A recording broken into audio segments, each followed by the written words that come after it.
News Indonesia, seimbang akurat terpercaya.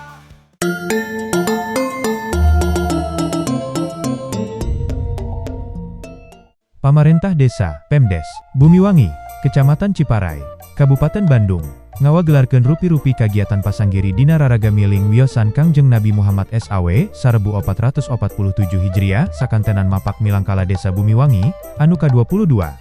Rupi-rupi pasanggiri sapertos ngawarnaan, kaligrafi, macakeun sajak pildacil murotal, sareng kagiatan sanesna dikiruhan ku pamilon ti kawit murang kalangan, ti kawit murang kalih dewasa dugi kawit murang kalih dewasa dugi ka para sepuh.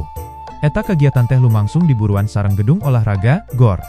Desa Bumiwangi dinten Jumaah, tanggal 5 September tahun 2025. Pangeling-eling wiosan Kangjeng Nabi Muhammad SAW, sarebu 447H, anu dihijikeun sareng mapak Milangkala Desa Bumiwangi ka-22 ieu nyandak tema Doa untuk Negeri. Doa untuk Negeri. Dari Desa Bumiwangi untuk Indonesia. Ieu acara teh janten momentum syukuran sakantenan pikeun refleksi tina sajarah ngadekna Desa Bumiwangi anu resmi dibentuk tanggal 3 Oktober tahun 2003. Hasil pamekaran ti Desa Cihulang. Kecap Milangkala teh dicandak tina basa Sunda, di mana milang ngagaduhan harti ngetang, sareng kala hartosna waktos. Sacara filosofi, Milangkala dimaknai minangka ungkara, miindung ka waktu, mibapa ka zaman, nyaeta nyaluyupkeun diri, sareng kamekaran zaman kalayan, henteu mopohokeun sajarah katut akar budaya. Kepala Desa Bumiwangi, Bapak Lukmanul Hakim, dina biantarana ngadugikeun yen ieu kagiatan teh mangrupi wujud kebersamaan antawis pamarentah desa, lembaga, sareng masyarakat.